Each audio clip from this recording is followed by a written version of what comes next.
Okay, పరిచయ భాగం అయిపోయింది కదా. మా సాయిపుండికి అర్థమైతే రేపు వస్తాడు, అర్థం కాకపోతే రేపు రావద్దు సాయిపుండి. నేనేమన్నాను, నేను అసలు బలవంతం ఏం చేయను. ఈరోజు ఏం చెప్తాను మీకు. ఫస్ట్ జీ. ఈరోజు వచ్చిన వారందరికీ కూడా కొత్త నిబంధన కీర్తనలు మరియు సామెతలు. కీర్తనలు మరియు సామెతలు ఈ యువకులకు అవసరమైన 2 పుస్తకాలు. భవిష్యత్తులో ప్రసంగి కూడా ముద్రిస్తే బాగుంటుందని నేను అనుకుంటున్నాను. ప్రసంగి కూడా రావాలి ఖచ్చితంగా దీంట్లో. ఇది మీకు ఉచితంగానే ఇస్తాను. మా స్కూల్లో డానీ సార్ ఇట్లా నాకు ఉచితంగానే తీసుకొచ్చి ఇచ్చారు. రేపు కొంతమంది వస్తే రేపు కూడా కొంతమందికి ఇద్దాం. ఓకేనా. ఇది మాత్రం మీరు ఎట్టి పరిస్థితుల్లో ఎవరికి కూడా ఇవ్వద్దు, భద్రంగా దాచుకోండి. ఇలాంటి పుస్తకం ఫస్ట్ టైం నేను చూడడం, మరి మీరు చూడడం ఇప్పుడు నాకు తెలియదు. సామెతలు కీర్తనలు కొత్త నిబంధన కలిపి ఫ్రీగా రావడం అనే బుక్ని చాలా జాగ్రత్తగా దాచుకోండి. నెక్స్ట్ ఇయర్ మళ్ళీ సెమినార్ మళ్ళీ ఇప్పుడు లేవు, మళ్ళీ మీరు నెక్స్ట్ ఇయర్ కూడా దీన్ని జాగ్రత్తగా ఉంచుకుంటే ఈ సంవత్సరం వచ్చే సంవత్సరం ఎగ్జామ్ రాసిన వాళ్ళందరికీ నేను 66 పుస్తకాలు ఉన్న బైబిల్ ఫ్రీగా ఇస్తాను. 220 అంత ఉంది. ఓకేనా. ఈ సంవత్సరానికి ఇంతవరకే ఇచ్చాం. తర్వాత చూసుకుంటే ఫస్ట్ పరిచయం అయిపోయింది కదా. Lesson first youth Bible research seminar 2025 జనవరి 15, 16, 17, 18, 19 5 డేస్లో మొదటి పాఠం ఏంటంటే ఫస్ట్ జీ. యువరాజు ఫస్ట్ జీ అంటే నేర్చుకుందాం. అసలు మీకు యువకులు అంటే ఏంటో దాని వివరణ ఇస్తాను, ఒకసారి జాగ్రత్తగా నేనండి లేకపోతే నోట్ చేసుకోండి. యూత్ యవ్వనులు, యువత 3 ఒకటే. యూత్ అన్న తెలుగులో, యవ్వనులన్నా తెలుగులో, యువత అన్న ఒకటే. ఇంగ్లీష్లో అడోలసెన్స్ అంటారు. యూత్ని ఏమంటారు? అడోలసెన్స్. దీని తెలుగులో అర్థం ఏంటంటే అడోలసెంట్ అంటే పెరుగుట, అంటే పెరిగే వయసు అని అర్థం. యువ దశ లేదా యవ్వన దశ, యువత దశ అంటే ఏ సంవత్సరం నుంచి ఏ సంవత్సరం వరకు అంటే 12 నుంచి 19 సంవత్సరాలు మధ్యకాలం. 12 నుంచి 19 సంవత్సరాలు. యవ్వనులకు పర్యాయ పదాలు ఏంటంటే ఈ అబ్బాయి ఈడుకు వచ్చాడు, ఈ అమ్మాయి ఈడుకు వచ్చింది అంటారు. ఈడు అనే పదం ఏంటి? యవ్వన దశను సూచిస్తుంది. కిషోరావస్థ, కోడె దశ, జవ్వన దశ, యవ్వన దశ, వయసుకు వచ్చారు, ఇవన్నీ కూడా యవ్వన దశకు సంబంధించినవి. యవ్వన దశ అంటే ఏ వయసు నుంచి ఏ వయసు? 12 to 19. యూత్ అంటే అర్థం ఏంటంటే ఒక వ్యక్తి యవ్వనంలో ఉన్నప్పటి జీవిత కాలాన్ని యవ్వన దశ అంటారు. యూత్ అంటే ఒక వ్యక్తి యవ్వన దశలో ఉన్నప్పటి జీవితకాలం సుమారు 12 నుంచి 19 వరకు. యూత్ అంటే నిర్వచనం ఏంటంటే బాల్యము యుక్త వయసుల మధ్య ఉన్న సమయాన్ని యుక్త వయస్సు అని అంటారు. టీనేజ్. ఈ మాట మీరు విన్నారా? చదువుకున్న పిల్లలు బాగా తెలుసు. టీనేజ్ స్పెల్లింగ్ చెప్పండి. TEENAGE. టీనేజ్. టీనేజ్ అంటే ఏంటి? 18+ అంటారు సాయిపుడు. పర్లే మనం మాట్లాడుకుందాం, ఫ్రీగా మాట్లాడుకుందాం. టీనేజ్ అంటే మీకు తెలిసింది చెప్పండి. 13+, ఈయనేమో 18+ అంటారు. టీన్ ఏజ్ దాంట్లో మనం సమాధానం తెలుసా మీకు? కాదు చెప్తానండి. 13, 14, 15, 16, 17, 18, 19 టీనేజ్. టీనేజ్ అంటే 11, 12. అక్కడి నుంచి 13, 14, 15, 16, 17, 18, 19. 13 నుంచి 19 వరకు ఉన్న వయసుని ఏమంటారు? టీనేజ్. మీరు ఇంటికి వెళ్ళిన తర్వాత రాసుకోండి. 11 నుంచి 20 వరకు 11 టీన్ రాదు దాంట్లో, 12 టీన్ రాదు దాంట్లో, 13, 14, 15, 16, 17, 18, 19 అంటే 13 నుంచి 19 సంవత్సరాల వరకు వయసుని ఏమంటారంటే టీనేజ్. టీనేజ్ అంటే మీకు ఇప్పటి వరకు తెలియదు విషయం. టీన్ ఏజ్ అంటే టీన్. ఇంగ్లీష్లో స్పెల్లింగ్ వచ్చే దాంట్లో 13 నుంచి 19 వరకు వస్తుంది. కాబట్టి దీన్ని ఏమంటారు? టీనేజ్. ఒక మనిషి యొక్క యవ్వనం చాలా విలువైంది. ఏంటి? ఒక మనిషి యొక్క యవ్వనం చాలా విలువైంది. ఇక్కడకు కొంతమంది యవ్వనులు రావడం అనేది చాలా సంతోషం. బైబిల్ తెరిచి చదవడం యువకులు చాలా మంది మానేశారు. మీరు చదువుతారనుకోండి, యువకులు ఏం చేయడం మానేశారు? బైబిల్ చదవడం మానేశారు. వీళ్ళు ఎక్కువగా ఏం చేస్తారంటే బైబిల్ని చదువుతారు. ఎలా చదువుతారంటే యూట్యూబ్లో చదువుతారు ఒక వచనం, ఫేస్బుక్లో చదువుతారు ఒక వచనం, ఇన్స్టాగ్రామ్లో చదువుతారు ఒక వచనం, వాట్సాప్ స్టేటస్లో ఒక వచనం చదువుతారు. ఇంత మాత్రమే చదువుతారు, కానీ బైబిల్ చదివేంత తీరిక వీళ్ళకి ఉండదనమాట. యవ్వన దశ చాలా కీలకమైంది. ఈ దశ బాగుంటే జీవితం అంతా బాగుంటుంది. గుర్తుంచుకోండి. మీరు యవ్వన దశ అనేది బాగుంటే జీవితం అంతా బాగుంటుంది. ఈ దశ పాడైంది అనుకోండి, ఈ జీవితం అంతా సర్వనాశనం. బాగు చేసుకుందామన్నా కుదరదు. కాబట్టి యవ్వన దశని చాలా జాగ్రత్తగా కాపాడుకోవాలి. చాలామంది యవ్వన దశని పాడు తీసుకుని పెద్ద అయిపోయిన తర్వాత ఇప్పుడు బాగు చేసుకుందామని నానా తంటాలు పడుతున్నారు. కానీ అయిద్దంటారా? మీ అందరి చేతిలో సెల్ ఫోన్ ఉంది. అక్కడ ఐరన్ ఉంది ఒకటి రాడ్, మీ అందరి చేతికి ఇస్తా, పగలు కొట్టేసుకోండి. పగలు కొట్టేసుకోవడానికి బాధగా చూస్తున్నారండి. అమ్మో తర్వాత ఎలా బాగు చేసుకుందాం అంతే కదా. మరి దేవుడు ఇచ్చిన జీవితాన్ని ఏం చేస్తున్నారంటే యవ్వన దశలో నాశనం చేసేసుకుని ఎన్ని రకాలుగా పాడు చేసుకోవాలి, అన్ని రకాలుగా పాడు చేసేసుకుని తర్వాత దాన్ని ఏం చేయాలనుకుంటున్నారు? కుదిరిద్దండి ఇది. కాబట్టి మీ మాటలు వెంటనే మీరు చాలా అదృష్టవంతులు. కాబట్టి ఏం చేయాలంటే ఫోన్ను బండకేసి కొట్టి పాడు చేసేసుకుని తర్వాత బాగు చేసుకుని షాప్కి వెళ్ళామండి. వాడు ఏమంటాడు తెలుసా? ఒరిజినల్ డిస్ప్లే రాదు అంటాడు. నేను ఒక ట్రైన్లో ఒకటికి చేయి సాయం అందించి జేబులో నుంచి సెల్ ఫోన్ కింద పడి నా డిస్ప్లే పగిలిపోతే 2500 పెట్టి వేయించాను. ఈ రోజుకి టచ్ పని చేయదు. ఏంటంటే ఇది కొత్త ఫోన్ కొనుక్కోండి, లేదంటే డిస్ప్లే ఇదే వస్తుంది అన్నాడు. ఒరిజినల్ రాదు. కానీ సెల్ ఫోన్ పగిలితే ఒరిజినల్ డిస్ప్లే కాబట్టి కొత్త ఫోన్ కొనుక్కోవచ్చు. కానీ జీవితం పాడైతే జీవితం చాలా విలువైంది. కాబట్టి ఒరిజినల్ డిజైన్ రాదు, టచ్ పని చేయట్లేదు, సౌండ్ కూడా క్లారిటీగా రావట్లేదు, పగిలిన దగ్గర గమ్ము పెట్టి అతికిలేసాడు. అలాగే వాడుకుంటున్నాడు. కాబట్టి యవ్వన దశని ఏం చేసుకోకూడదు? పాడు చేసుకోకూడదు. యవ్వన దశని చాలా జాగ్రత్తగా కాపాడి ఆటోమేటిక్గా మీ జీవితం అంతా సిట్రేట్ అయిపోయినట్టే. యవ్వన దశలో పాడైందా మీ జీవితం మొత్తం చిందరవందర అయిపోయినట్టు. కాబట్టి యవ్వన దశ ఎలా కాపాడుకోవాలి? చాలా జాగ్రత్తగా కాపాడుకోవాలి. కానీ ఈరోజు యువకులందరూ ఏం చేస్తున్నారంటే యవ్వనాన్ని శుభ్రంగా పాడు చేసేసుకుని తర్వాత దాన్ని బాగు చేసుకుందాం నా తంటాలు పడుతున్నారు. యవ్వనం విలువ ఎవరికి తెలియట్లేదంటే యవ్వనం విలువ యవ్వన దశలో ఉన్న యువతి యువకులకు ఈ యొక్క యవ్వన దశ గురించి తెలియడం లేదు. కాబట్టి మీరైనా కొంచెం జాగ్రత్తగా వినండి. ఈరోజు పాఠం చెప్తాను మీకు. అందుకే యవ్వనం బాగుంటే జీవితం అంతా బాగుంటుంది, యవ్వనం బాగోకపోతే జీవితం అంతా పాడైపోతుంది. ఇన్నిసార్లు ఎందుకు చెప్తున్నానంటే మీకు బాగా ఎక్కాలని చెప్తున్నాను. యవ్వన దశ పాడైతే జీవితం మొత్తం పాడైపోయినట్లు. ఈనాటి సమాజంలో మనుషులు దానిని లేదా యవ్వనాన్ని నాశనం చేసుకుని ఆ తర్వాత దాన్ని బాగు చేసుకోవడానికి పడుతున్న తంటాల్లో ఒక ఉదాహరణ చెప్పగలరా? యవ్వన దశలో ఆరోగ్యాన్ని శుభ్రంగా పాడు చేసేస్తున్నారండి. తాగుడు, సిగరెట్ అలా వచ్చినట్టు చేసి ఇప్పుడు ఆరోగ్య సూత్రాలు ఏమైనా ఉంటే పాటించి దాన్ని బాగు చేసుకుందాం ప్రయత్నిస్తున్నారు. అయిద్దా? అవ్వదు.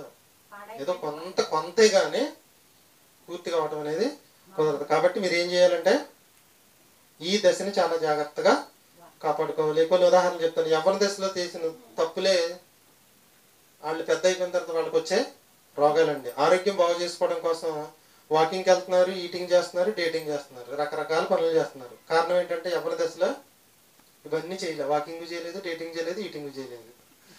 కాబట్టి యవ్వన దశ పాడు చేసుకోకుండా చాలా జాగ్రత్తగా ఉండి బరువు తగ్గడానికి ఇప్పుడు విశ్వ ప్రయత్నాలు చేస్తున్నారు. వాళ్ళ దగ్గరికి వెళ్ళి మీ యవ్వన జీవితాన్ని చాలా ఎంత జాగ్రత్తగా గడిపారని అడగండి. నా ఇష్టం వచ్చినట్టుగా తిన్నా, నా ఇష్టం వచ్చినట్టు తిరిగానని చెప్తారు. అంటే యవ్వన దశ పాడైపోయింది. ఇప్పుడు బరువు తగ్గడానికి ఎన్ని ప్రయత్నాలు చేసినా జరగని పని. కాబట్టి యవ్వనంలో చేసిన తప్పులు వారి జీవితానికి శాపాలుగా మారాయి. కాబట్టి యవ్వనుల గురించిన జాగ్రత్తలు ఇతర మతాల్లో నేర్పించారు. గుర్తుంచుకోండి. మీరు ఏ గుడికి వెళ్ళినా యవ్వనులకు సంబంధించిన జాగ్రత్తలు ఎక్కడా నేర్పించరు. అక్కడ బైబిల్ దగ్గర మాత్రమే నేర్పిస్తారు. యవ్వనానికి సంబంధించిన కార్యక్రమాలు మిగిలిన చోట్ల జరుగుతాయి. కానీ ఎలా ఉంటాయంటే అక్కడ పిచ్చి పిచ్చి డ్యాన్సులు, పిచ్చి పిచ్చి పాటలు, పిచ్చి పిచ్చి పనులే ఉంటాయి. కానీ వాళ్ళ జీవితాన్ని మార్చే మాటలు మాత్రం వాళ్ళకి చెప్పరు. కానీ ఇక్కడ మనం జీవితాలను ఎలా సరి చేసుకోవాలో నేర్పిస్తున్నాం. కాబట్టి అందరూ కూడా నేర్చుకోండి. యవ్వనం బాగుంటే చెప్పండి జీవితం అంతా కూడా బాగుంటుంది. మొదటి బైబిల్ రీసెర్చ్ సెమినార్ మొదటి జీ గురించి చెప్తాను వినండి.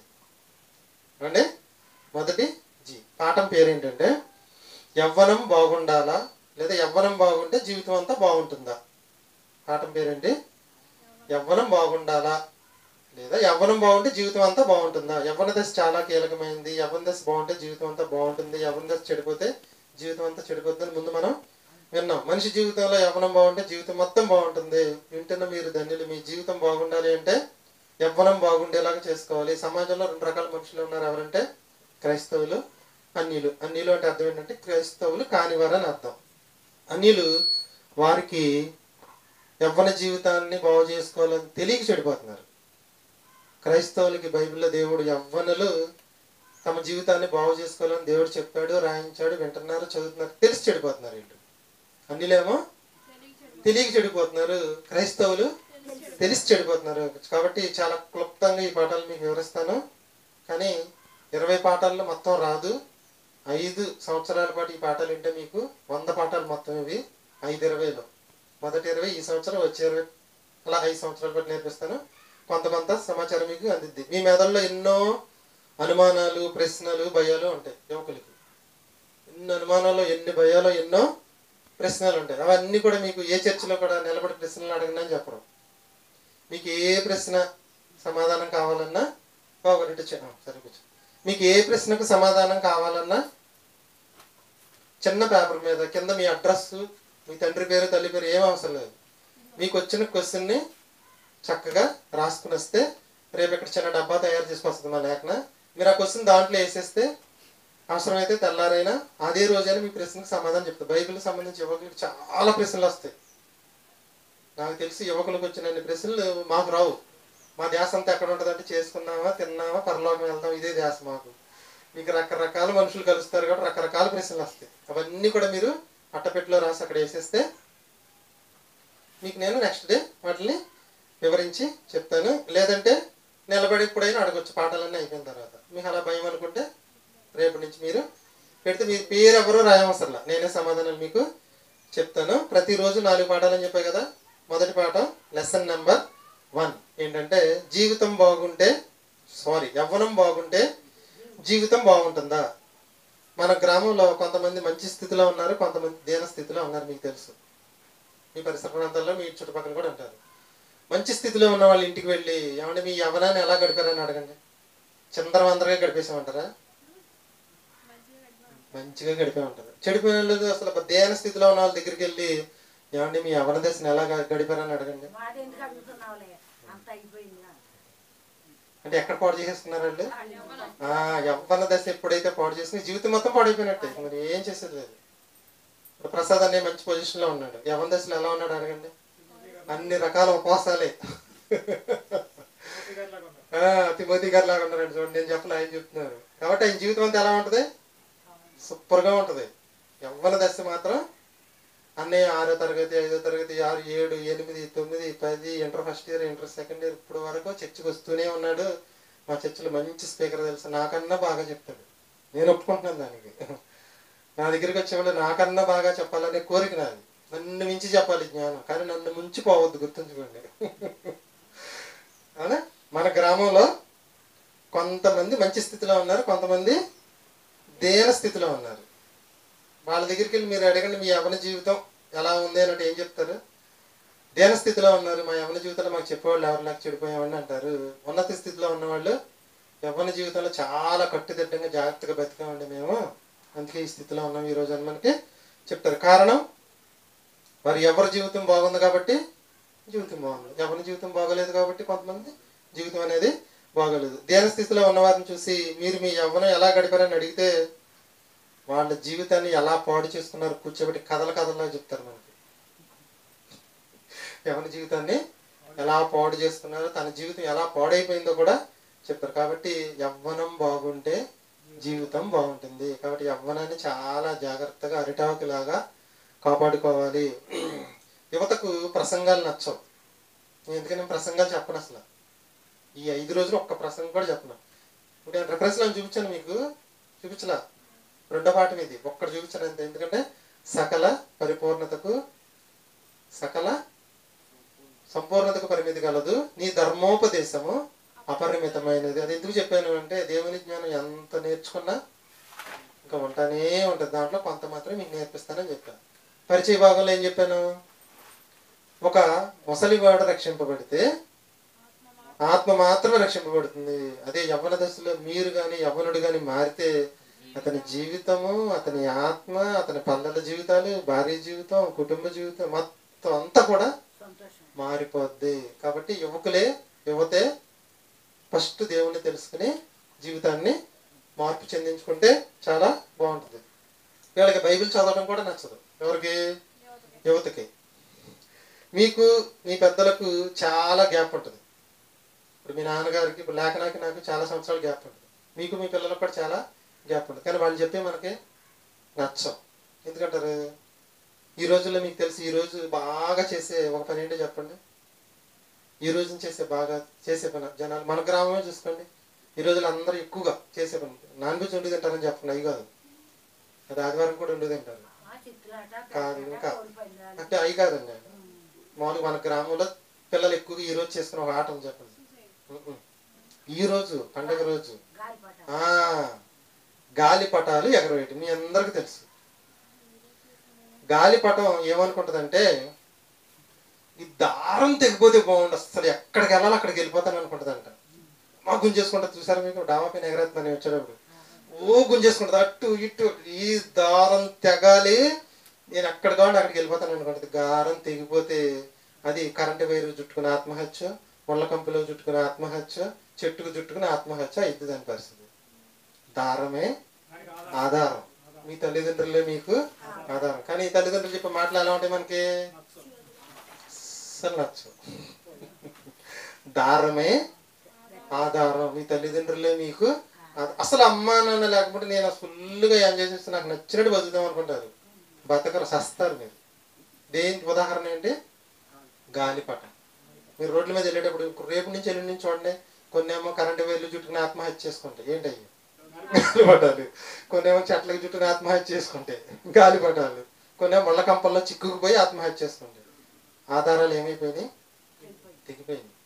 కాబట్టి మీరు కూడా తల్లిదండ్రులు చెప్పే మాట ఎలా ఉండాలి అంటే ఆధారంగా తీసుకోవాలి తప్పితే అమ్మో అది ఉండకూడదు అని ఇప్పుడు కూడా అనుకోవద్దు. తర్వాత ఎక్కువగా మనం ఎవరితో మాట్లాడతామంటే ఫ్రెండ్స్తో మాట్లాడతారు. బాగా చెప్పే బాబు గారు ఆయన ఎవరి దశలోకి వెళ్ళాడు. ఇప్పుడు ఆయన ఎక్కువగా ఎవరి దశలో ఎవరితో మాట్లాడతారు? అమ్మతో మాట్లాడరు, నాన్నతో మాట్లాడరు. ఆ వయసు వాళ్ళతోనే ఎక్కువగా మాట్లాడతారు. ఎవరితో మాట్లాడతారంటే ఫ్రెండ్స్తో మాట్లాడతారు. నేను ఏం చెప్పాను ఈరోజు మీకు? ఫస్ట్ జీ గురించి చెప్తాను అన్న. అవునా? నా మొదటి సలహా ఏంటంటే గూగుల్ గాడ్. ఈరోజు మీరు నేర్చుకునే ఫస్ట్ జీ ఏంటి? Google god. గూగుల్ అంటే అర్థం ఏంటి? వెతకటం. గుర్తుంచుకోండి. వాట్సాప్ అంటే మెసేజ్ చేయడం. ఫేస్బుక్ అంటే ఇవన్నీ ప్రతిదానికి అర్థం ఉంది. ట్విట్టర్ అన్న అర్థం ఉంది, ఇన్స్టాగ్రామ్ అని ప్రతిదానికి ఏముంది? అర్థం ఉంది. Google god. గూగుల్ అంటే అర్థం ఏంటి? వెదకుట. నీకు ఏది కావాలన్నా గూగుల్లో వెతుక్కో అంటారు. ఉన్నారని మాట్లాడి అంటే గూగుల్ అంటే అర్థం ఏంటి? వెతకటం. ఈరోజు మీరు యువతకు నేర్పించే మొదటి మెసేజ్ ఏంటంటే, మొదటి జీ ఏంటంటే గూగుల్ గాడ్. గూగుల్ గాడ్ అంటే దేవుణ్ణి వెతకండి. ఫస్ట్ యువత చేయవలసిన పని ఏంటంటే దేవుణ్ణి వెతకాలి. గూగుల్ అంటే వెతకటం. ఎవరిని వెతకాలి అంటే దేవుణ్ణి వెతకాలి. మొదటి జీ ఏంటి? మొదటి జీ ఈరోజు మీకు చెప్పే జీ 5 జీలు చెప్తానన్న మీకు. మొదటి జీ అంటే గూగుల్ గాడ్. గూగుల్ గాడ్ అంటే దేవునిని వెతకాలి. దేవునిని వెతకాలి. ఎవరు వెతకాలి? యువత వెతకాలి. స్మార్ట్ ఫోన్ తీసుకుని గూగుల్లోనికి వెళ్ళి హూ ఈజ్ గాడ్ అని కొట్టండి. నాకు తెలియదు అంటుంది అది. ఒక్కడే దేవుడు, ఆయన పేరేంటి అని అడగండి. నాకు తెలియదు అంటుంది. గూగుల్లో ఏముంటాయండి? అన్నీ ఉంటాయి. ఏది కొడితే అదే వస్తుంది. పపాయ తినడం వల్ల ఉపయోగాలని కొట్టారనుకోండి, 20-30 వచ్చేస్తాయి యూట్యూబ్లో. పపాయ వల్ల అది తింటే పపాయ తినడం వల్ల నష్టాలని కొట్టారనుకోండి, మళ్ళీ ఒక 20 వీడియోలు నష్టాలు వస్తాయి. ఇప్పుడు నష్టాలనే లాభాలని దాంట్లో ఏది ఉంటే చూపిస్తుంది అంతే. కాబట్టి ఎత్తుక్కోవాల్సిన బాధ్యత ఎవరిదంటే మంది. ఏం చెప్పాను ఇప్పుడు మీకు? మొదటి జీ గూగుల్ గాడ్. యువత దేవుణ్ణి తప్ప అన్నీ వెతుకుతున్నారు. దేవుణ్ణి తప్ప అన్నీ వెతుకుతున్నారు, దేవుణ్ణి మాత్రం వెతకట్లేదు. కాబట్టి దేవుణ్ణి వెతకడం చాలా ముఖ్యం. యవ్వన దశ బాగుంటే మనిషి జీవితం బాగుంటుందని ఉన్నారు. కాబట్టి యవ్వనం బాగుండాలి అంటే మీరు అందరూ ఏం చేయాలి? దేవుణ్ణి వెతకాలి. యువత దేవుణ్ణి వెతికితే వారి జీవితం ఆటోమేటిక్గా బాగుపడుతుంది. సమాజంలో 2 రకాల తెగలు ఉంటారు. ఆస్తికులు, నాస్తికులు. ఆస్తికులు అంటే దేవుడు ఉన్నాడని నమ్మేవారు. నాస్తికులు అంటే దేవుడు లేను. ఆస్తికులు దేవుడు ఉన్నాడని నమ్మి భక్తిగా బ్రతికి మరణిస్తారు. దేవుడు ఉన్నాడని నమ్మిన వాళ్ళు భక్తిగా బ్రతికి మరణిస్తే దేవుని దగ్గరికి వెళ్తారు. అదే నాస్తికులు దేవుడు లేడని నమ్మి ఇష్టం వచ్చినట్లు బ్రతికి మరణిస్తారు. మరి దేవుడు ఉన్నాడా లేడా? ఉన్నాడా లేడా? మీరు మాట్లాడుకోవచ్చు, కానీ రోబో మాట్లాడింది తెలుసా మీకు? దేవుడు ఉన్నాడా లేడా అని రోబో అని అడిగితే, నన్ను సృజించిన వసీకరణ ఉన్నాడు కాబట్టి వసీకరణని సృష్టించిన దేవుడు అన్నాడు. రోబోకి తెలిసిన దేవుడు ఉన్నాడు. ఎవరికి తెలియలేదండి? మనిషికి తెలియట్లేదు. నేటి యువత ఖచ్చితంగా తెలుసుకోవాల్సింది ఎవరినంటే దేవుడు. One and only god. ఎవరు? Who is god? ఏం చేయాలి? వెతకాలి. Google god. First G. యువత నేర్చుకోవాల్సిన మొదటి జీ ఏంటంటే Google god, Google god, Google god. దేవుణ్ణి వెతకాలి, దేవుణ్ణి వెతకాలి, దేవుణ్ణి వెతకాలి. ఒక మాట చెప్తా మీకు. ఇన్స్టాగ్రామ్ కానీ ఫేస్బుక్ కానీ వీటిలో పైకి వస్తూ ఉంటారు కదా. ఏం చేస్తున్నారు మీరు? మీకు కావాల్సిందని దేన్ని వెతుక్కుంటున్నారు. తప్పది. టీవీ ఉన్నది ఎందుకు? చూడడానికి. ఇన్స్టా ఉన్నది ఎందుకు? సరదా కాసేపు కాలక్షేపం చేయడానికి. సెల్ ఫోన్ చూడొద్దు నేను ఎప్పుడు చెప్పను, మీకు తెలుసా? ఎందుకని? ముందు నేను చూస్తాం మానేయాలి. గాంధీ గారి దగ్గరికి మా అబ్బాయి బెల్లం తింటాం మాంటలేదండి. ఎన్ని రోజులు చెప్పినా అసలు బెల్లం తింటాం అనేది వాడు మాంటలేదు. 4 రోజుల తర్వాత రమ్మా అన్నాడంట. అరే బెల్లం తినొద్దు అని చెప్పడం 4 రోజులు ఎందుకండి అని అన్నట్టు. రా కాదమ్మా 4 రోజుల తర్వాత రామ్మా అన్నాడు. 4 రోజుల తర్వాత వచ్చిందంట. అప్పుడు చెప్పాడంట, అరే రేపు నుంచి బెల్లం తినొద్దురా అని. అదేంటయ్యా నెలకు ముందే చెప్పొచ్చు కదా, ఇప్పుడు ఎందుకు చెప్తున్నావు అంటే, నేను మానడానికి నాకు నెల పట్టింది, అందుకే నేను మానిన తర్వాత ముందు వాడు మానమని చెప్పాను. అంటే నేను సెల్ ఫోన్లో ఏదేదో చూస్తానని చెప్పట్లా మీకు. ఒక YouTube channel 2 YouTube channel run చేస్తున్నాను. వీడియోలన్నీ ఎడిట్ చేసి పెడుతున్నాను, సాంగ్స్ తయారు చేస్తున్నాను, మ్యూజిక్ తయారు చేస్తున్నాను, వీడియో తయారు చేస్తున్నాను. నాకు నా సెల్ ఫోను ప్రాణంతో సమానం అంట. నేను వాడుకునే దాన్ని బట్టి చెప్తున్నాను మీకు. దీంట్లో నాకు సంబంధించిన జ్ఞానం మొత్తం నిక్షిప్తం అయిపోయింది. పోతే మాత్రం చాలా కష్టాలు పడతాను. నేను చాలా జాగ్రత్తగా కాపాడుకుంటుంది. ఉదాహరణకి సిరంజి ఉంటుంది, డాక్టర్ గారు పడతారు కదా సిరంజి, తెలీదా? ఇంజక్షన్ చేస్తారు జ్వరం వచ్చినప్పుడు. అదే సిరంజితో బాగా జ్వరం వచ్చిన మనిషి, ఒళ్ళు కాలిపోయే మనిషికి ఇంజక్షన్ చేసి అరగంటలో జ్వరాన్ని తగ్గించేస్తాడు డాక్టర్. అదే సిరంజిలో విషం ఎక్కించుకుని బాడీలో ఎక్కించుకుని చంపేయచ్చు మనిషిని. రెండిట్లో వాడింది ఏంటి? సిరంజి ఒకటే, సూది ఒకటే, పొడిసే విధానం ఒకటే, తోసే విధానం కూడా ఒకటే, కానీ వాడిన మందు తేడా. కాబట్టి నేను దీన్ని ఇతరుల ప్రాణాలను, ఆత్మలను రక్షించడానికి వాడుతున్నాను. మరి మీరు దేనికి వాడుతున్నారు మీరు ఆలోచించుకోవాలి. నేను సెల్ ఫోన్ వాడదని ఎప్పటికప్పుడు మనం ఏమవ్వాలంటే అప్డేట్ అయిపోతూ ఉండాలి. సమాజానికి తగ్గట్టుగా మనం అప్డేట్ అవుతూనే ఉండాలి. ప్రసాద్ అంటాడు, నేను ఇంజనీర్ని సార్, నేను ఈ పాటలు చేయలేకపోయినా మీరు ఇంజనీర్ కాకపోయినా అంతకు మించి చేసేసారు పాటలు అని చెప్తున్నాడు. దేంతో నేనేం చేయాలి? ఇదే నాకు సహకరించింది. ఈరోజు నేను ల్యాప్టాప్ వాడినట్టుగా దీన్ని వాడతాను, కంప్యూటర్ వాడినట్టుగా వాడతాను. దీన్ని ఇన్ని రకాలుగా వాడాలని ఒక మాటలో చెప్పాలంటే తుక్కు కింద వాడేస్తానండి నేను. ఇన్ని రకాలుగా ఇది నాకు ఉపయోగపడగలదు దేవుడి పనికి, అన్ని రకాలుగా వాడేస్తాను. దీన్ని వదలను. దీన్ని దమ్ము అయిపోతే కొత్త బ్యాటరీ చేయించాం మొన్నే. బాబోయ్ నా మెమరీ సరిపోవట్లేదు, 64 GB అంటే 128 GB మెమరీ కార్డ్ వేయించేస్తుంది దీంట్లో. అంతగా వాడుకోండి. కాబట్టి సెల్ ఫోన్ వాడుకోండి. దేనికి వాడుకోవాలంటే గూగుల్ గాడ్, దేవుణ్ణి వెతకడానికి సెల్ ఫోన్ని వాడండి. సొలొమోను గారు రాసిన మాట ఏంటంటే, బాల్య దినములయందే సృష్టికర్తను స్మరణకు తెచ్చుకోమన్నాడు. ఎవరు? సొలొమోను. ఎందుకు బాల్య దినంలో సృష్టికర్తను స్మరణ తెచ్చుకోమన్నాడు అంటే, యవ్వన దశకొచ్చేటప్పుడు ఒక దారిలోకి వస్తారని. అందుకని మేము చిల్డ్రన్స్ బైబిల్ స్కూల్ అనేది చిన్నపిల్లల కోసం స్టార్ట్ చేయడం జరిగింది. యవ్వన జీవితం బాగుండాలి అంటే బాల్య దినములందే సృష్టికర్త స్మరణకు వస్తే ఆటోమేటిక్ యవ్వన జీవితం లైన్లో ఉంటుంది. యవ్వన జీవితం బాగు చేసుకుంటే జీవితం అంతా కూడా బాగుంటుంది. ఇర్మియా గ్రంథం 29వ అధ్యాయం 13వ వచనంలో దీనికి సంబంధించిన మాట ఉందండి. నేను చదువుతాను వినండి. ఇర్మియా గ్రంథం 29వ అధ్యాయం 13వ వచనంలో, మీరు నన్ను వెతికిన ఎడల, పూర్ణ మనసుతో నన్ను గూర్చి విచారణ చేసిన ఎడల మీరు నన్ను కనుగొందురు. దేవుణ్ణి నువ్వు కనుగొనాలంటే ఇర్మియా గ్రంథం 29:13లో పూర్ణ మనసుతో నన్ను వెతికిన ఎడల. ఎవరిని వెతకాలి? ఇప్పుడు ప్రపంచమంతా విచిత్రమైన వెతుకులాటలో ఉంది, కానీ దేవుణ్ణి వెతుకులాట మాత్రం లేదు. ఈరోజు మొదటి పాఠం మీరు ఏమి నేర్చుకున్నారంటే గూగుల్ గాడ్. అమ్మా యువరాజ్ అక్కడ బైబిల్ తీసుకు, అక్కడ తీసుకోవాలి. ఇర్మియా గ్రంథం 28:13. మీరు ఎవరు? మనము దేవుడిని వెతకిన ఎడల, పూర్ణ మనసుతో ఆయనను గూర్చి విచారణ చేసిన ఎడల మీరు నన్ను కనుగొందరు. మనం దేవుణ్ణి వెతకితేనే దేవుణ్ణి కనుగొంటామంటండి. కాబట్టి యువత అంతా ఏం చేయాలి ఇప్పుడు? Google God. ఈ ప్రపంచంలో మొట్టమొదటి వెతకవలసిన ఏకైక వ్యక్తి ఎవరంటే దేవుడు. యువత అంతా కూడా వెతకవలసిన వ్యక్తి ఎవరంటే దేవుడు. ఏమని వెతకాలంటే మీరు హూ ఈజ్ గాడ్ అని వెతకాలి. రోమీలికి రాసిన పత్రిక 3వ అధ్యాయం 11-12 వచనం. కొత్త నిబంధనలు ఉంటుంది చూసుకోండి. రోమీలికి రాసిన పత్రిక 3వ అధ్యాయం 11-12 వచనాలు. నీతిమంతుడు ఒక్కడును లేడు, గ్రహించేవాడు ఒక్కడును లేడు, దేవునిని వెదకువారెవరును లేరు. దేవుణ్ణి వెతికేవారు కరువేరంటండి భూమి మీద. ఏమైనా న్యాయంగా ఉందా అన్యాయంగా ఉందా? ఎవరిని వెతకాలి? యువత దేవునిని వెతకాలి. క్రైస్తవ యువత చర్చికి వెళ్తే వస్తే సరిపోతుందని అనుకుంటున్నారు. లోకంలో 6 రోజులు ఉంటున్నారు, ఒక రోజు 2-3 గంటలు చర్చిలో ఉంటున్నారు, సరిపోద్దని అనుకుంటున్నారు. పెళ్లికి వెళ్ళారండి, మిమ్మల్ని ఎవ్వరూ పట్టించుకోవట్లేదు అనుకోండి, పెళ్లిలో ఉంటారని చెప్తారా? మరి దేవుణ్ణి కూడా ఎవరు పట్టించుకోవట్లేదు భూమి మీద. ఏం చేయాలో అర్థం కావట్లేదు ఆయనకి, అవునా?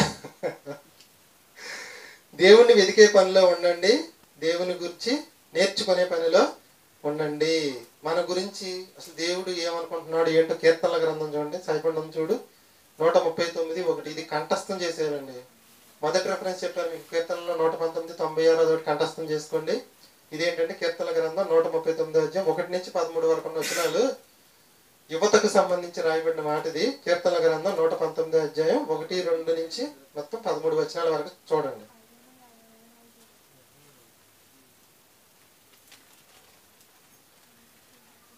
చూడండి. యెహోవా, కీర్తన గ్రంథం 139 అధ్యాయం 1వ వచనం చదవండి. యెహోవా, నీవు నన్ను పరిశోధించి తెలుసుకొని ఉన్నావు. ఎవరా? దేవుడు. దేవుడు మనిషిని పరిశోధించి తెలుసుకుంటుంటే మనిషి అసలు పట్టించుకోవట్లే. కూర్చుండుట, నేను సెల్ ఫోన్ పట్టుకుని కూర్చున్నాను, లేదంటే టీవీ ముందు కూర్చున్నాను, లేదా పనిలో కూర్చున్నాను, ల్యాప్టాప్ ముందు కూర్చున్నాను, సినిమా హాల్లో కూర్చున్నాను, టీవీ ముందు కూర్చున్నాను, చదువుకోవడానికి కూర్చున్నాను. ఎందుకు కూర్చున్నానో, ఏం చూడడానికి కూర్చున్నానో, ఏం చదవడానికి కూర్చున్నానో దేవుడికి తెలుసు అంట. కాబట్టి ఎలా ఉండాలి ఇప్పుడు? జాగ్రత్తగా ఉండాలి. తర్వాత లేచుట అంటే ఎందుకు లెగుస్తున్నావు? మంచి పని చేయడానికా, చెడ్డ పని చేయడానికి లెగుస్తున్నావా అనేది దేవుడికి తెలుసు. తర్వాత నీకు తెలియను. ఎవరికి తెలుసు అంట? దేవునికి తెలియను. నాకు తలంపు పుట్టక మునిపే నీవు నా మనస్సును గ్రహించుచున్నావు. నా నడకను నా పడకను అని దేవుడంట. ఈ రోజు వీడు వేసిన అడుగులు, మంచి కోసం ఎన్ని అడుగులు వేసాడు, చెడు కోసం ఎన్ని అడుగులు వేసాడు లెక్క రాసేసుకున్నాడు అంట. అమ్మో, ఇది దారుణంగా ఉన్నట్టుంది. తర్వాత చూడండి, నా పడక నడక. తర్వాత పడక మీద నువ్వు సెల్ ఫోన్ లో చూసావు, ఏం చేసావు మొత్తం అంతా అక్కడ ఏం చేశాడంటే దేవుడు పరిశీలించాడు. తర్వాత పడక మీద పడుకుని నువ్వు ఎటువంటి క్రూరమైన ఆలోచనలు ఆలోచించావు మొత్తం కూడా ఏం చేశాడంట? రికార్డ్ చేసేసుకున్నాడంట. ఎక్కడికే పారిపోయాను. తర్వాత నా చర్యలన్నిటినీ బాగుగా తెలుసుకొని ఉన్నావు. యెహోవా, మాట నా నోట నా నాలుకకు రాకమునిపే. అసలు నువ్వేం మాట్లాడాలనుకుంటున్నావు దేవుడికి ముందే తెలిసిపోతుందంట. తర్వాత పూర్తిగా తెలిసే ఉన్నది. వెనుకను ముందును నీవు నన్ను ఆవరించి ఉన్నావు. చాలా మంది చూడండి, ఏట్లో దిగగానే ఒక భయం వేస్తుంది, ఏటి దాకా రాగానే ఒక భయం వేస్తుంది. చీకట్లో ఏటి దాకా రాగానే మన బండి మీద వెనకమాల సింగల్గా వస్తున్నాం అనుకోండి, బండి మీద వెనకమాల ఎవరో ఎక్కేసినట్టు, మనల్ని తోసేసినట్టు కంగారు కింద పడిపోతాం. కానీ వెనకాల ఏముండదు. కానీ ఒకళ్ళు ఉన్నారు. ఎవరున్నారు? ఇప్పుడు అక్కడ రాసింది ఏముంది? ఇప్పుడు మీరు అక్కడ అడ్రోడ్ దగ్గర నుంచి రేపు నుంచి రాగానే, అడ్రోడ్ దాకా రాగానే, అంటే ఇక్కడ సమాధానం కూడా భయపడతారు. దేవుడు నా వెనకున్నాడు, నా ముందు కూర్చున్నాడు, వెనకాల కూర్చున్నాడు అని బండి తోలండి, నడుచుకుంటారండి, ప్రయాణం చేసుకుంటారు. భయపడతారండి? అసలు భయపడతారు. కానీ లేని దేయానికి ఏమైపోతున్నారు? అసలు ఎక్కేసింది నా మీద ఆ టైంలో చిన్న రాయి కానీ బండి ఎక్కిందా, నా బండిని పట్టుకుని వెనక్కి లాగేసింది. కానీ ఉన్నది ఎవరంటే దేవుడు. లేని దెయ్యాన్ని ఉందని ఊహించుకుంటున్నారు. కాబట్టి దేవుడు ఎక్కడున్నాడు? ముందు ఉన్నాడు, వెనక ఆవరించి ఉండడం. అంటే గాలి మన చుట్టూ ఆవరించి ఉందా? ఇంట్లోకి వెళ్ళినా ఉంటుంది, చర్చికి వచ్చినా ఉంటుంది, రోడ్డు మీద వెళ్ళినా ఉంటుంది, సినిమా హాల్కి వెళ్ళినా ఉంటుంది, బయటకి వెళ్ళినా ఉంటుంది, పార్క్కి వెళ్ళినా ఉంటుంది, స్కూల్కి ఎక్కడికి వెళ్ళినా ఉంటుంది. అలాగే దేవుడు కూడా ముందు వెనక కూడా ఆవరించి ఉన్నాడు. ఆ తర్వాత నీ చెయ్యి నా మీద ఉంచి ఉన్నావు. ఇట్టి తెలివి నాకు మంచినది. ఇట్టి తెలివి నాకు మించినది. అది అగోచరం అంటే చెప్పలేను నేను. అది నాకు లెక్క చదువు. నాకు అందదు. నీ ఆత్మ యొద్ద నుండి నేను ఎక్కడికి పారిపోదును. నీ సన్నిధి నుండి నేను ఎక్కడికి పారిపోదును. ఒకవేళ భూమి మీద ఇవన్నీ చెప్పేస్తున్నాడు ఈయన. ఇలా కదా ఆకాశానికి పారిపోతాను దేవుడు ఉన్నాడు. ఏమన్నా ఆకాశానికి వెళ్ళినా అక్కడ ఉన్నావు. వద్దు పాతాళలోకానికి వెళ్ళావు అనుకో, అక్కడ ఉన్నాడు. అలా కదా సముద్ర గర్భంలోకి వెళ్ళిపోయి నేను దాక్కుందాం అనుకున్నా, అక్కడ కూడా ఉన్నాడు. కాబట్టి దేవుణ్ణి తప్పించుకుని యువతరం ఎక్కడికి పోలేదు. మీ జీవితాన్ని మీరు బాగు చేసుకుంటే జీవితం అంతా బాగుంటుంది. పాడు చేసుకుంటే జీవితం అంతా సర్వనాశనం. ఈరోజు మీరు నేర్చుకున్న మొదటి జీ ఏంటి? Google god. దేవుణ్ణి వెతికే పనిలో ఉండండి. ఇక్కడ కూర్చొని మీకు దేవుణ్ణి వెతికే పని అయిపోయిందని నేను అనుకుంటున్నాను. ఎందుకని దేవుడు ఎవరో తెలిసిపోయింది. ఎవరు? తండ్రి అయిన దేవుడు యెహోవా, కుమారుడైన దేవుడు యేసుక్రీస్తు, పరిశుద్ధాత్మ దేవుడు. Google God. ఇంకా మరి దేవుణ్ణి అయిపోయినట్టు కాదు. ఆయన లక్షణాలు వెతకాలి, ఆయన మంచితనం వెతకాలి, ఆయన యొక్క మనం పాపం చేస్తే ఏం చేస్తాడని వెతకాలి. ఎక్కడ వెతకాలి? గూగుల్లో కాదు. గూగుల్లో లేదని చెప్పి నేను ఫస్ట్ బైబిల్లో వెతకాలి. పారవేసుకున్న నాణ్యాన్ని వెతకనట్లు ఇంకా రకరకాలని మీకు బైబిల్ గ్రంథాలు అంటే బాగా ఒకసారి మీరు చెప్పారు. ఎలా వెతకాలి? ముత్యాలను వెతికినట్లుగా, బంగారాన్ని వెతికినట్లుగా ఆయన చెప్పారు ఒకరోజు ఆ పాఠాన్ని. అలా మీరు బైబిల్లో ఉన్న దేవుని వెతకాలంటే అర్థం ఏంటంటే గూగుల్ గాడ్. ప్రతిరోజు బైబిల్ గ్రంథాన్ని చదువుకోవాలి. దేవుడు ఎక్కడున్నాడు? ఇప్పుడు నీ వాక్యమే దైవము, వాక్యము దైవమై ఉన్నది. యోహాను సువార్త 1:1 ఉంటుంది మీకు. నీ వాక్యమే, యోహాను 14:17 ఉంటుందండి. నీ వాక్యమే సత్యమని. యోహాను సువార్త 1:1 ఆది యందు వాక్యం ఉన్నాడు, వాక్యం దేవుని యొద్ద ఉన్నాడు, వాక్యమే దేవుడే. దేవుడిని ఎక్కడ ఎత్తుకోవాలి? దేవుడు ఉన్నది దీంట్లో, ఎత్తుక్కోవాల్సింది కూడా దీంట్లో. యువత అంతా ఏది వెతకాలి? కానీ వీళ్ళకి బైబిల్ చదవటం అంటే చాలా కష్టం. ఏది ఎంతసేపు అయినా చేస్తారు కానీ బైబిల్ చదవటం అంటే మేము మిమ్మల్ని గురించి అంటలేదండి, బయట వాళ్ళ గురించి అంటున్నా. మీరు బాగా చదివేవాళ్ళైతే నేను మిమ్మల్ని ఏమి అన్నాం. కాబట్టి ఎక్కువగా మీరు ఏం చేయాలంటే గూగుల్ గాడ్ చేయాలి. ఎక్కడ చేయాలి? వేర్? బైబిల్. బైబిల్లోంచి దేవుణ్ణి వెతికే పనిలో ప్రతిరోజు ఉండాలి. ఆయన ఏమన్నాడు ఇర్మియా గ్రంథంలో? మీరు నన్ను వెతికిన ఎడలా ఏమన్నాడు? మీరు నన్ను వెతికిన ఎడలా, మీరు నన్ను వెతికిన ఎడల ఏం చేస్తానన్నాడు? పూర్ణ మనసుతో నన్ను గురించి విచారణ చేసినాడు, నన్ను కనుగొందురు, నన్ను కనుగొందురు. కాబట్టి నీతిమంతుడు లేడు, ఒక్కడు లేడు, దేవునిని వెదకు వారు ఎవరూ లేరని దేవుడు చెప్తున్నాడు. కాబట్టి మనమైనా దేవుణ్ణి వెతికి మన జీవితాన్ని బాగు చేసుకుని మన రాబోయే జీవితం మొత్తం కూడా బాగు చేసుకునే పనిలో ఉందాం. దీనికి సంబంధించి కొన్ని ప్రశ్నలు కూడా ఇస్తాను మీకు. ఇప్పుడు మీరు చదివిన కీర్తన గ్రంథం 139:1-13 ఇంకా మీరు ముందుకు వెళ్తే నా అంతరింద్రియములను నీవే కలగజేస్తూ ఉన్న 13 నా అంతరింద్రియములను అంటే నీ గుండెను కలగజేసింది ఆయనే, నీ కళ్ళు చేసింది ఆయనే. గట్టిగా మాట్లాడితే తల్లి గర్భంలోనికి మీ అమ్మగారి కడుపులోకి చేతులు పెట్టి మీ యొక్క నిర్మాణాన్ని నిర్మించి బయటికి తీసుకొచ్చాడు. ఎక్కడ పోతారు ఆయన దగ్గర నుంచి చెప్పండి? ఎక్కడికి కూడా పోలేదు. కాబట్టి నా భవిష్యత్తు తెలుసు దేవుడికి, నా వర్తమానం తెలుసు దేవుడికి, నా గతాన్ని తెలుసు, నా గతం తెలుసు, నా వర్తమానం తెలుసు, నా భవిష్యత్తు కూడా ఎవరో తెలుసు, మొత్తం దేవుడికి తెలుసు. ఉదయం లేవగానే ఎంతమందికి దేవుడు గుర్తొస్తాడు? ఫస్ట్ ఒక రోజు మనకు వచ్చింది అంటే దేవుడి దయ వల్ల ఒక్కరోజు ఆయుష్ ఇచ్చాడని మనం అనుకోవాలి. నేను 10 ఏళ్ళు బతికితే 20 ఏళ్ళు బతికితే అనుకుంటాం మనం అంతే. కానీ ఫస్ట్ లేవగా కళ్ళు తెరవంగానే మీకు ఏం గుర్తు రావాలంటే ఆమె దేవుడు నాకు ఈరోజు బతకడానికి ఒక్కరోజు ఆయుష్ ఇచ్చాడు అని ముందు ఆయన జ్ఞాపకం చేసుకుని రోజంతా మనసులో ఆయన పెట్టుకుంటే ఇంకో కొంతకాలం ఆయుష్ అనేది మనకి ఇస్తాడు. మొట్టమొదటి మనకు గుర్తుకు రావాల్సింది ఎవరంటే దేవుడు. కానీ మనకి ఏం గుర్తు వస్తుంది అంటే సెల్ ఫోన్. ఎందుకంటారు సెల్ ఫోన్ ఎందుకు గుర్తు వస్తుంది ముందు? ఉదయం లేవగానే మన ధ్యాస దాంట్లో ఉంది. కొంతమంది పుస్తకాలు ముందుకెళ్ళిపోతారు, కొంతమంది బైబిల్ ముందుకెళ్ళిపోతారు. దేని ధ్యాస ఉంటే దాని మీద కంటే సెల్ ఫోన్ చూడడం తప్పని నేను చెప్పట్లేదండి మీకు. సెల్ ఫోన్ తీసి వాక్యం చదువుకోవచ్చు. మరి నేను బైబిల్ సెల్ ఫోన్లో చదువుకుంటా. కాబట్టి ఫస్ట్ జీ ఏంటి? Google God. ఎక్కడ? బైబిల్లో వెతకాలి. దొరికాడా? దొరికాడు మీకు. దొరికితే నెక్స్ట్ జీ ఏంటో రేపటి పాఠంలో నేర్చుకుందాం. దీనికి రెండో జీ ఉంది, గుడ్ హెల్త్ అనేది. అది మనం చెప్పుకుందాం. కాబట్టి బైబిల్ నుంచి మీకు ఒక రోల్ మోడల్ని చూపిస్తాను. మీకు బట్టలు వేసుకునేవాడికి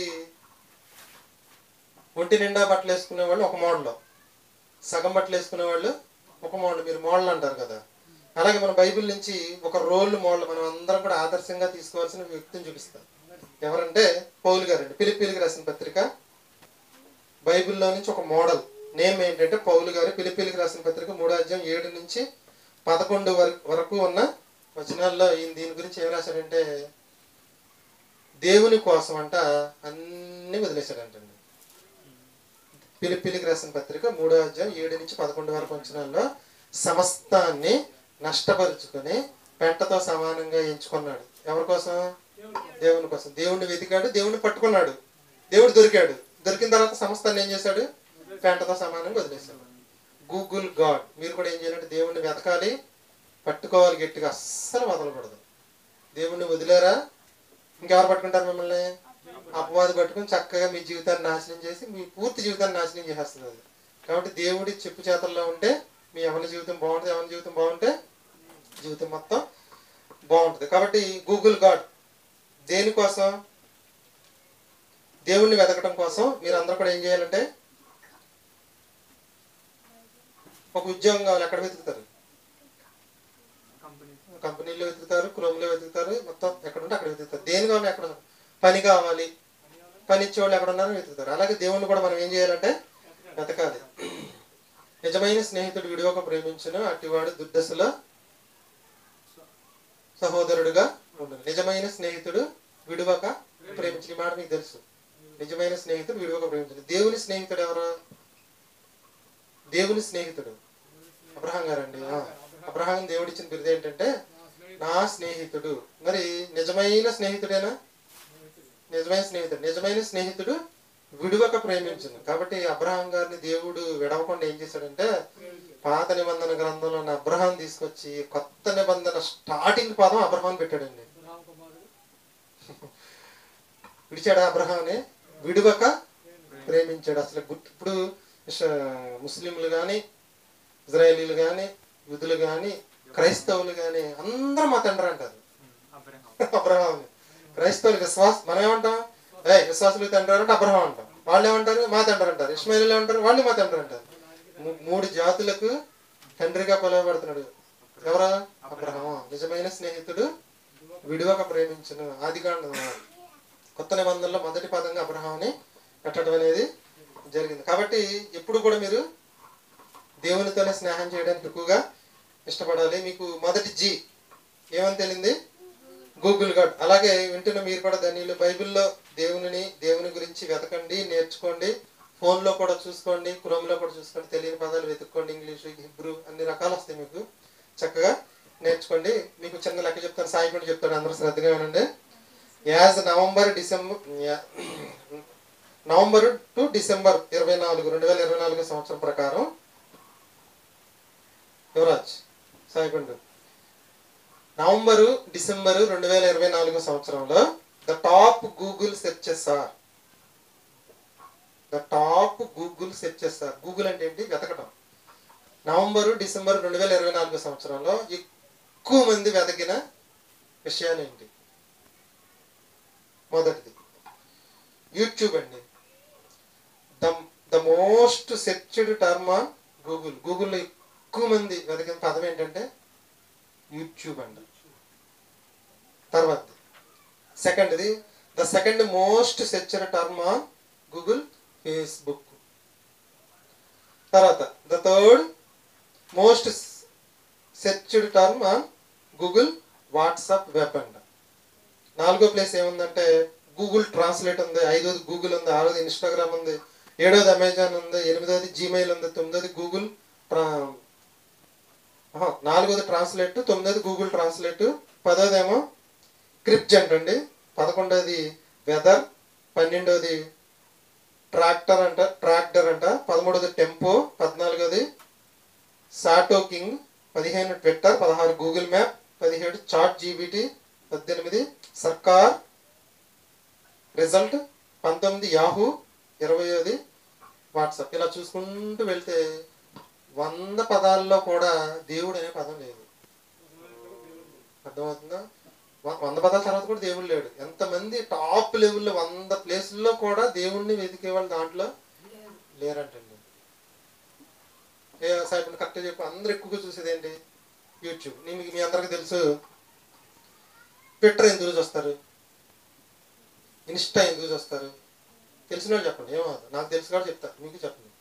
మీరు ఎందుకు చూస్తారు, నేను ఎందుకు చూస్తాను? అంతే. కాస్త మైండ్ ఫ్రెష్ చేసుకోవడం కోసం చదివి కాలేజీలో ఉండి కాసేపు ఒక అరగంట సేపు చూస్తే ప్రశాంతంగా నిద్రపడింది. మానసిక ఆనందం కోసం చూస్తాం. యూట్యూబ్ దేని చూస్తాం చెప్పండి? యూట్యూబ్లో ఆనందం ఉంది. ఉదాహరణకి సాయిబండు ఇంటర్మీడియట్ అయిపోయింది, డిగ్రీ కూడా అయిపోయింది, మరి ఇంజనీరింగ్ అయిపోయింది, జాబ్ కావాలి. ట్విట్టర్లోకి వెళ్ళి జాబ్లు ఎదుగుతాడా? ఫేస్బుక్లోకి వెళ్ళి జాబ్లు ఎదుగుతాడా? వాట్సాప్లోకి వెళ్ళి జాబ్లు ఎదుగుతాడు? ఎక్కడికి వెళ్తాడు? యూట్యూబ్లోకి వెళ్తాడు. గుర్తుంచుకోండి. యూట్యూబ్లో నీ కంప్యూటర్ నేర్చుకోవాలన్నా యూట్యూబ్కి వెళ్ళాలి. ఏది నేర్చుకోవాలన్నా, ఏ జాబ్, ఎన్నిటికీ నీ జీవితానికి ఉపయోగపడేది ఏదైనా సరే యూట్యూబ్ సెర్చ్లోకి వెళ్తారు. ట్విట్టర్లోకి దేనికి వెళ్తారు, ఇన్స్టాకి దేనిలోకి వెళ్తారంటే సరదా కోసమే వెళ్తారు. కాబట్టి most search term on Google ఏంటంటే, అందరూ ప్రపంచంలో ఎక్కువ మంది వెతికేది ఏంటంటే యూట్యూబ్. అందుకని నేను 2 యూట్యూబ్ ఛానల్ పెట్టాను. అర్థమవుతుంది? యూట్యూబ్లోనే ఎందుకు పెట్టానంటే, యూట్యూబ్లోనే ఎక్కువ మంది వస్తారు. ప్రస్తుతానికి మన పాత ఛానల్లో 410 సబ్స్క్రైబర్లు ఆటోమేటిక్గా అది పెరుక్కుంటూ వెళ్ళిపోద్ది. నిన్న చిన్న వీడియో పెడితే షార్ట్ పెడితే 1000 మంది చూశారు. కాబట్టి రెండో ఛానల్లో ప్రస్తుతానికి 40. మా సాయిబండి ఏమన్నాడంటే, మా ఆయన్ని నేను ఎలాగోలాగా సబ్స్క్రైబర్లు తీసుకొస్తాను, ఆ పని చేసి పెట్టాను అడిగాను. నేను ఏదో ఒకటి చేసి కొంతమందిని పెంచుతాడు. కాబట్టి మోస్ట్ సెర్చ్డ్ వర్డ్ ఏంటంటే, the most searched term on Google. అందరూ ఏది వెతుకుతున్నారు? యూట్యూబ్. కానీ దేన్ని వెతకట్లేదు? దేవుడిని వెతకట్లేదు. కాబట్టి మనమైనా ఏం చేద్దాం? గూగుల్ గాడ్, దేవుణ్ణి వెతకదాం. ఎక్కడున్నాడు? బైబిల్లో అన్నాడు. దాంట్లో మీకు పదాలు తెలియకపోతే అప్పుడు గూగుల్లోనికి వెళ్ళి, క్రోమ్లోనికి వెళ్ళి చూసుకోండి. ఇది ఫస్ట్ లెసన్. దీని ప్రశ్నలు ఇప్పుడైతే నేను పాఠానికి ప్రశ్నలు చెప్తాను, దీనికి మెటీరియల్ ఇవ్వబడదని అర్థం. మొదటి ప్రశ్న ఏంటంటే, టీనేజ్ అంటే ఏ వయసు? సాయిబన్ చెప్పు. Very good. Teenage 13 to 19, 13, 14, 15, 16, 17, 18, 19, 13 to 19. యవ్వన దశ ఎందుకు బాగుండాలి? జీవితం బాగుంటుంది కాబట్టి. యవ్వన దశ పాడైతే నష్టం ఏంటి? జీవితం అంతా నష్టమైపోద్ది. ఈనాటి మనుషులు దేనస్థితికి కారణం ఏంటి? యవ్వన దశను పాడు చేసుకోవటం. ఈనాటి దీర్ఘకాలిక రోగాలకు కారణం ఏంటి? యవ్వన దశలో ఆరోగ్య రహస్యాలు పాటించబడదు. యవ్వనం బాగుంటే జీవితం బాగుంటుంది అనే మాట నిజమేనంటారా? నిజమే. యుక్త వయస్సు బాగుంటే జీవితం అంతా బాగుంటుంది. మనుషులు, భూమి మీద ఉన్న మనుషులు అందరూ ఎవరిని వెతకాలి? దేవుణ్ణి వెతకాలి. ఎక్కడున్నాడు? బైబిల్లో ఉన్నాడు. ఈ ప్రపంచంలో ప్రతి మనిషి వెతకవలసిన మొట్టమొదటి పదం ఏంటంటే దేవుడు. దేవుడు ఎవరు? దేవుడు ఎలా ఉంటాడు? దేవుడు ఎక్కడున్నాడు? దేవుడు ఏం చేస్తున్నాడు? దేవుడు చేసే పనులు ఏంటి? దేవుని లక్షణాలు ఇవన్నీ కూడా ఎక్కడ ఉన్నాయంటే బైబిల్లో ఉన్నాయి. యువరాజ్ ఆనంద పాఠం సెకండ్ జీ రేపు చెప్తా. మొత్తం 5 జీలు ఉన్నాయి. ఓకేనా? నీ జీవితం 50% మారిపోద్ది. ఓకేనా? మొదటి పాఠం ప్రస్తుతం ఒకసారి ఆఫ్ చేసాను అంజయ్. మిగిలిన ఎంతసేపు ఉండవు, 10 నిమిషాలు అయిపోయింది. ఓకేనా?